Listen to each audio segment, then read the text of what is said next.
Hello everyone, welcome to our channel. Railway group D విషయం గురించి ఈ వీడియోలో మనం డిస్కస్ చేయబోతా ఉన్నాం. సో ఆఫ్ కోర్స్ ఈ వీడియో మీరు పూర్తిగా చూస్తారనే నమ్మకం నాకుంది. సో వీడియో నచ్చినట్లయితే లైక్ చేయండి, షేర్ చేయండి అండ్ సబ్స్క్రైబ్ చేసుకునే వాళ్ళు ఉన్నట్లయితే సబ్స్క్రైబ్ చేసుకోండి. By the way, this is Praveen Kumar, ex senior railway employee. So railway group డికి సంబంధించి క్వాలిఫికేషన్ చేంజెస్కి సంబంధించి ఒక నోటీస్ అయితే నిన్న రావడం జరిగింది. మీరు ఆల్రెడీ చూసే ఉంటారు, ఎందుకంటే అప్డేట్స్ విషయంలో మీరు చాలా ముందుంటారు. ఓకేనా? సో మరి పోస్టులు పెంచుతారా అనేది చూద్దాం. అదేవిధంగా ప్రిపరేషన్ విషయంలో కొన్ని నిజాలు మాట్లాడుకుందాం మనం ట్రూత్ఫుల్గా. ఓకేనా? సో వీడియో పూర్తిగా చూడడానికైతే ప్రయత్నం చేయండి. అండ్ మన యొక్క యాప్ లాస్ట్ బెంచెస్ హబ్ని డౌన్లోడ్ చేసుకోండి, లింక్ డిస్క్రిప్షన్లో ఉంది. అండ్ టెలిగ్రామ్ ఛానల్లో కూడా జాయిన్ అవ్వండి, దాని యొక్క లింక్ కూడా మీకు డిస్క్రిప్షన్లో అవైలబిలిటీ ఉంది. సో ఇక్కడ మీరు ఈ కార్నర్లో ఈ యొక్క 2 థంబ్నెయిల్స్ చూడండి క్లియర్గా. RRB NTPC and group D 100% జరగబోయేది ఇది అని 4 years కింద ఎన్ని రోజులు ఎగ్జామ్ జరుగుతాయి, ఎన్ని రోజులు షిఫ్ట్స్ జరుగుతాయి, షిఫ్ట్స్ 2 జరుగుతాయని పర్టికులర్గా వీడియో చేసింది మనమే. ఓకేనా? సో ఇది ఎందుకు చెప్తున్నానంటే మీరు నమ్మాలి అని, నమ్మడానికి ప్రయత్నం చేయండి అని.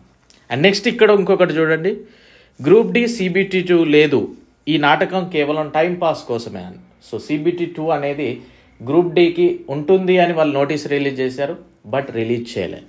అండ్ రీసెంట్గా మనం చూసినట్లయితే ఒక వీడియో చేశాను, 70,000 పోస్టులతో రైల్వే గ్రూప్ డి అని. And at the same time అదే వీడియోలో నేను చెప్పాను 95% ఆఫ్ చాయిస్కి ఈసారి ITI ఉండదు.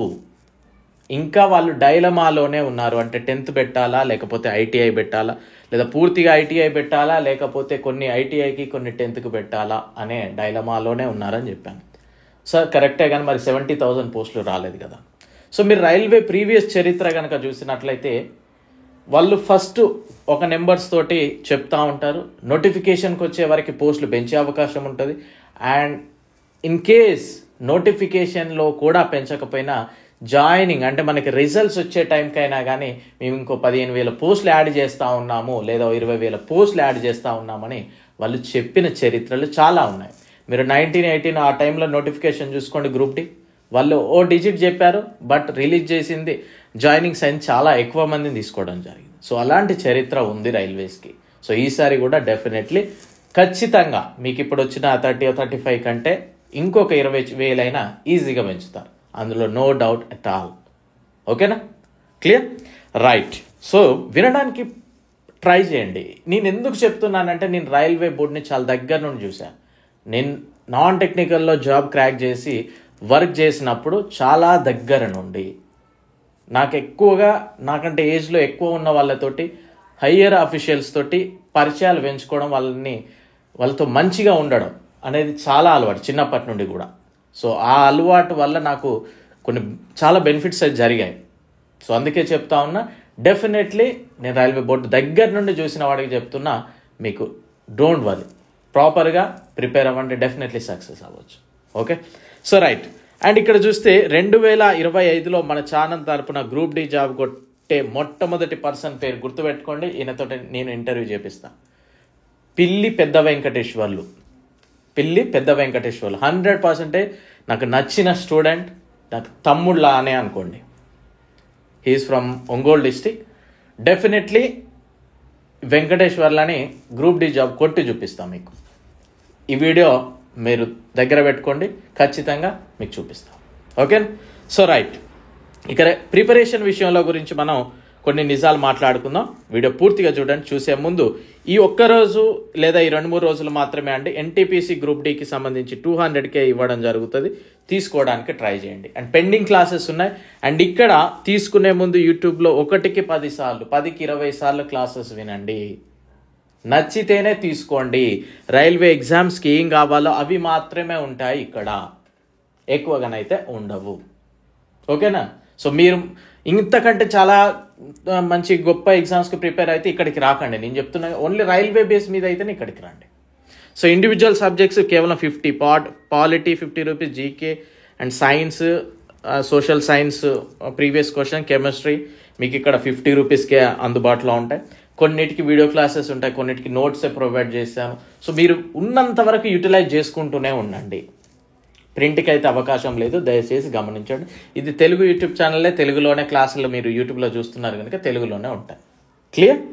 Right. Coming to the topic, preparation విషయంలో మనం నిజాలు మాట్లాడుకుందాం, కొన్ని నిజాలు. సో మనం ఫస్ట్ ఒక పాలిటీ బుక్ కనుక చూస్తే లక్ష్మీకాంత్ గారి బుక్ తీసుకుందాం అండి. ఎగ్జాంపుల్ చెప్తున్నా. ఈ బుక్ కింద ఏముంటుందండి? యూపీఎస్సి, ఏపీపీఎస్సి లేదా టీఎస్పిఎస్సి, పోలీస్, బ్యాంక్స్ అన్నీ ఇక్కడనే, ఆల్ కాంపిటేటివ్ ఎగ్జామ్స్ అని ఇక్కడ ఉంటుంది. అవునా? ఇదే బుక్ అంటే ఈ బుక్కే యూపీఎస్సి వాడు చదువుతాడు, ఇదే బుక్ ఏపీపీఎస్సి వాళ్ళు చదువుతారు, ఇదే బుక్ టీఎస్పీఎస్సి వాళ్ళు చదువుతారు, ఇదే బుక్ రైల్వే వాళ్ళు చదువుతారు, ఇదే బుక్ స్టాఫ్ సెలెక్షన్ కమిషన్ వాళ్ళకి యూజ్ అవుతుంది, అన్నిటికీ యూజ్ అవుతుందిగా. మరి ఒకటే బుక్ అన్నిటికీ యూజ్ అయితే మనం ఏం చదవాలి? ఇంగ్లీష్లో ఒక కొటేషన్ ఉంటుంది, రీడ్ బిట్వీన్ ద లైన్స్ అని. ఆ రీడ్ బిట్వీన్ ద లైన్స్ అనేది యూపీఎస్సి వాళ్ళు చదవచ్చు, టీఎస్పీఎస్సి గ్రూప్ 1 గ్రూప్ 2 వాళ్ళు చదవాలి. ఈ విధంగా ఉంటుంది. అంటే ఒకటే బుక్ అన్ని ఎగ్జామ్స్కి ప్రిపేర్ చేసినప్పుడు మనకి సంబంధించి అంటే మన ఎగ్జామ్ లెవెల్కి ఏ విధంగా చదవాలి అనేది మనం ఇందులో నుండి గ్యాదర్ చేసుకోవాలి కదా, ఇన్ఫర్మేషన్.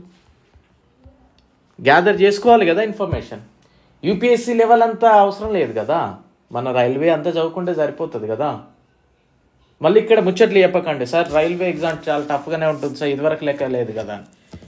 ఇదివరకు లెక్క లేకపోవచ్చు, బట్ ఇదివరకంటే కూడా బెటర్ ఆపర్చునిటీస్ మీకు ఉన్నాయి.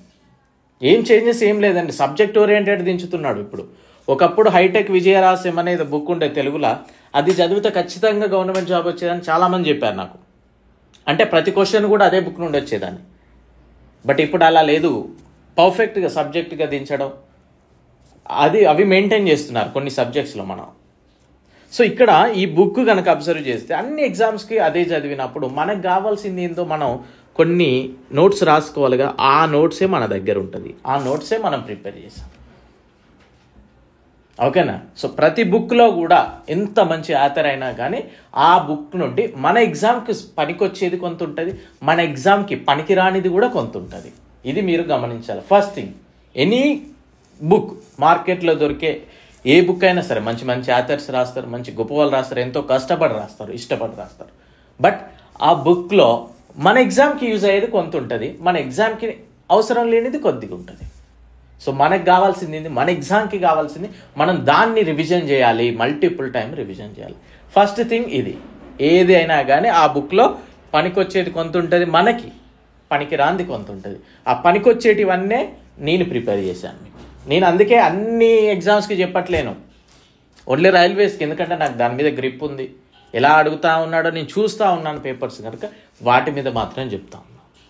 ఇక అన్నిటికీ ఎగ్జామ్స్ నేను టీఎస్పీఎస్సికి చెప్తాను, ఏపీపీఎస్సికి చెప్తాను, హైకోర్టులకు చెప్తాను, వాటికి చెప్తాను, వీటికి చెప్తాను చెప్పను నేను ఎప్పుడు. ఓకేనా? సో ఫస్ట్ థింగ్ ఇది గమనించాలి.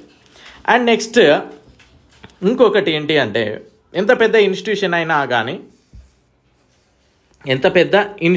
అయినా కానీ ఆన్లైన్ ప్లాట్ఫామ్ కావచ్చు లేదా ఆఫ్లైన్ ప్లాట్ఫామ్ కావచ్చు. మీరు 12th ఫెయిల్ అనే మూవీ చూసే ఉంటారు. అందులో హీరో ఓ దగ్గరికి ఒక కోచింగ్ సెంటర్లో వర్క్ చేయడానికి వెళ్తే యాక్చువల్గా ర్యాంక్ కొట్టిన పర్సన్ ఆ ఇన్స్టిట్యూషన్లో చదవలేదు, నేర్చుకోలేదు. బట్ ఆ ఇన్స్టిట్యూషన్ తరపున మార్కెటింగ్ చేస్తాడు, నేను ఇక్కడ నేర్చుకున్నాను, ఈసారి దేవుడు నాకు ఈసారి గొప్పవాడని. అవునా? అలాంటి ఇన్స్టిట్యూషన్స్ లేవంటారా ఇప్పుడు మన దగ్గర? నిజం చెప్పండి, లేవంటారా? డెఫినెట్లీ ఉన్నాయి. అండ్ అదేవిధంగా ఇప్పుడు చాలా ఇన్స్టిట్యూషన్ చూస్తే వేల మంది పెద్ద పెద్ద ఫంక్షన్ హాల్లో అలానే పెడతా ఉన్నారు. అలా ఎంతమందికి జాబ్ వస్తుంది? అంటే ఇన్స్టిట్యూషన్ ఎంత పెద్దదైనా ఎంత చిన్నదైనా మనం కూడా చదవాలి. అండ్ అదేవిధంగా ఆ ఇన్స్టిట్యూషన్లో చేరితే ఖచ్చితంగా జాబ్ వస్తుంది అనేది ఏమీ లేదు. 1,00,000 మంది చేరారనుకోండి, ఇప్పుడు పెద్ద ఇన్స్టిట్యూషన్ ఉన్న హైదరాబాద్లో, ఓ 10,000 మంది జాయిన్ అయ్యారనుకోండి, 10,000 మందికి జాబులు వస్తున్నాయా? ఓ 1000 మందికి వస్తాయి. ఆ 1000 మందితోటి ఒక పెద్ద ఫంక్షన్ హాల్లో సభ ఏర్పాటు చేసి ఆయనకి శాల్వాలు కప్పి దండలేసి ఆయన ఎమోషనల్గా మాట్లాడి, ఆ పక్కన ఫౌండర్ ఎమోషనల్గా మాట్లాడి, ఈ మోటివేషన్ ఏదో అంటే మిమ్మల్ని అట్రాక్ట్ చేయడానికి నేను చెప్తున్నాను కదా, మీరు కొద్దిగా 90 kids తోటి ఎక్కువ జర్నీ చేయడానికి ట్రై చేయండి. వాళ్ళకంటే మీరు ఎక్కువ ఎమోషనల్ అంటే ఉత్తిగానే ఎమోషనల్ అయిపోతూ ఉన్నారు. బాగా కొంచెం మంచి మాటలు చెప్పకుండా వావ్ అని సో అది కాదు, ప్రాక్టికల్గా ఉండడం నేర్చుకోండి. ఓకే, సో ఇది ఇన్స్టిట్యూషన్స్ ఇవన్నీ పెద్ద ఇన్స్టిట్యూషన్లో చేస్తే ఇది అని కాదు, మనం చదవాలి అండ్ ఏం కావాలో అది చదవాలి.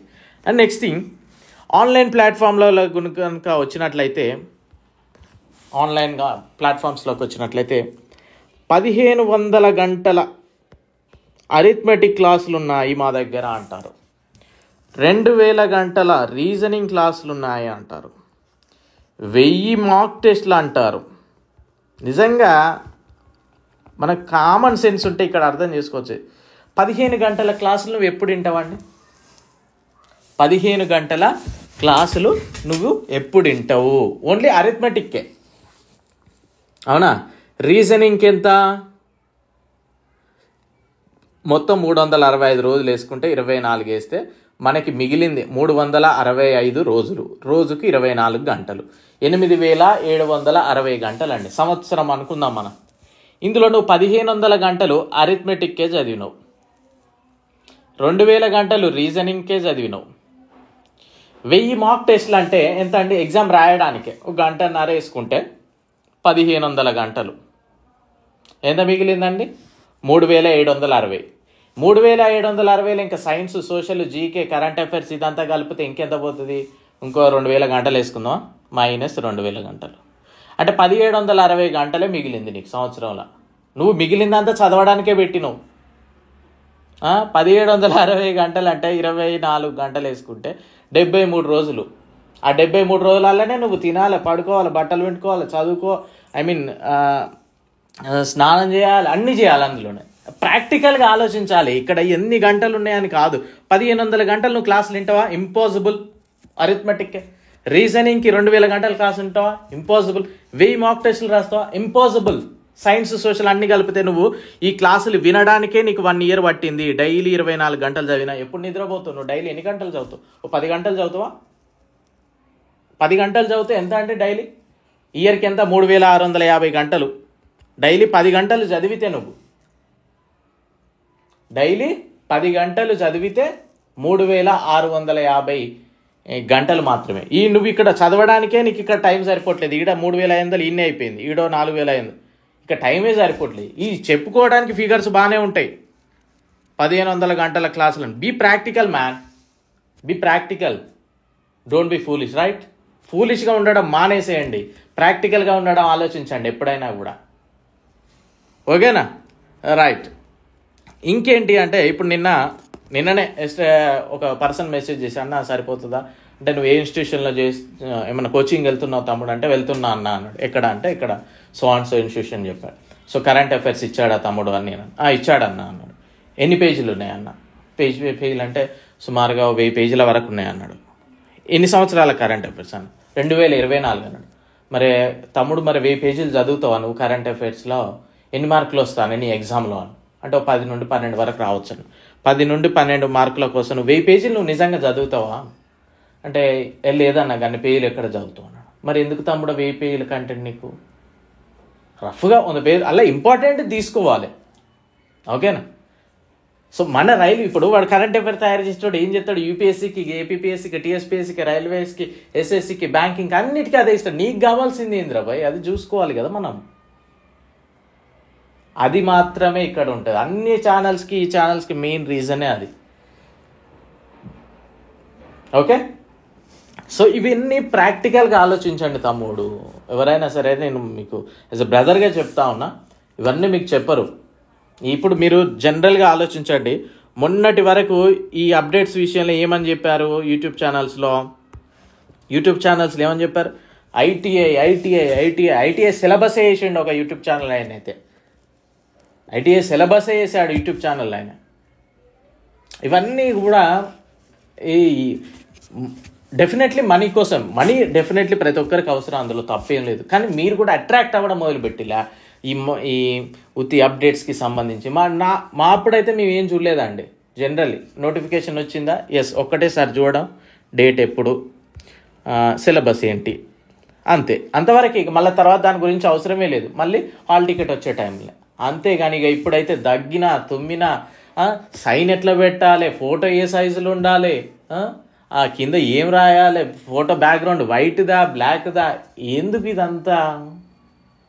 మినిమం జాబ్ సాధించాలన్నప్పుడు కొద్దిగా బాధ్యతాయుతంగా అప్లై చేయాలి. సార్ నేను సర్నేమ్ తప్పు రాసిన సార్, సర్నేమ్ స్మాల్ లెటర్లో రాసిన సార్, ఎందుకు ఇవన్నీ? జాగ్రత్త వహించాలి. అండ్ ప్రాక్టికల్గా ఉండడం నేర్చుకోండి తమ్ముళ్ళు. జనరేషన్ మారింది, ఇంకా బెబ్బే అనుకుంటుంటే దండగా టైం గడిచిపోతుంది, కానీ మీరు ఎక్కడ గొంగలు ఎక్కడనే ఉంటుంది. ఓకే, అండ్ మళ్ళీ చెప్తా ఉన్నా, no one can motivate you until motivate yourself. Motivate చేయండి అని ఎవరిని అడగకండి. మోటివేషనల్ వీడియోస్ అవి చూసినంతసేపు ఏదో రెచ్చిపోతాం, వా ఊ అంటాం అంతే.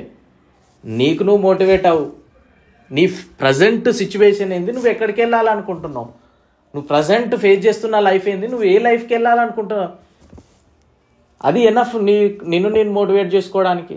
ఎవడో వచ్చి మోటివేట్ ఏం చేయాలి? నీ కష్టాలు నీకు తెలియదా మోటివేట్ అవ్వడానికి? ఓడో వచ్చి వాని కష్టాలు చెప్తే వాని కష్టాల నుండి వాని కష్టాలు వేరేటోని ద్వారా బాగుపడ్డా అంటే నువ్వు మోటివేట్ అవ్వాలా? నీ కష్టాల ద్వారా నువ్వు మోటివేట్ అవ్వలేవా? ఓకే, సో ఇది ప్రిపరేషన్ వీడియో. బాగా ప్రిపేర్ అవ్వడానికి ట్రై చేయండి అండ్ డెఫినెట్లీ పోస్టులు పెంచుతారు. No worry about that. And నీకు కావాల్సింది ఒకటే పోస్ట్ కదా, నువ్వు ఆ ఒక పోస్ట్ అయితే పడ్డదిగా, ఆ ఒక పోస్ట్ కోసం ప్రిపేర్ అవ్వు, డెఫినెట్లీ సక్సెస్ వస్తుంది. Okay, so I wish you very good luck. Thank you, bye.